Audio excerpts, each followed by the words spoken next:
3, 2, 1, ja, kom! En ook in Maasbree kunnen de schaatsen uit het vet.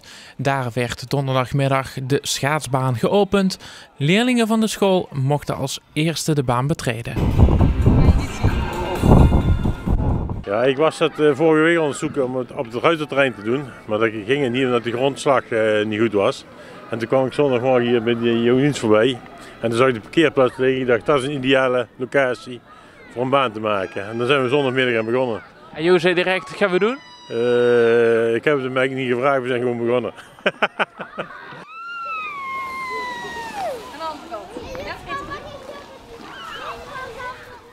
Wat vind je ervan dat het hier in Maasbree is?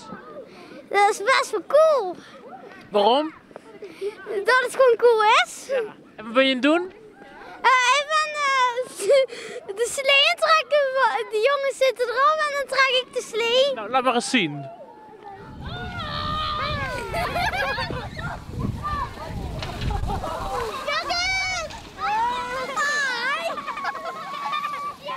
Heb je al vaker geschaatst? Volgens mij wel, hè? 1 keer. Wauw, en wat vind je ervan? Leuk.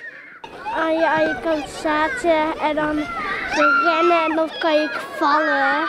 Ben je al gevallen? Ga je nu elke dag schaatsen of ben je van plan vaker te komen? Ja, ik denk het wel. Ja? Het eigenlijk heel glad is. Maar het gaat jou best goed af volgens mij, hè? Ja. Het is wel een idee om dit vaker te doen. Zeker weten. Dus, als de winter voor een jaar erin staat, dan gaan we op tijd beginnen. Maar Balo was toch iets eerder, hè? Balen was eerder, ja. Die zijn vrijdagavond begonnen, dus die waren ons gewoon voor. Maar dat maakt niet uit. Wij hebben er nog één. Ja. Dan kunnen we toch in 2 of 3 dagen s'avonds lekker schaatsen, vanavond disco schaatsen. Gluwijn erbij, chocomel erbij, broodjes erbij, gezelligheid, vuurtje erbij. Dan wil je er meer.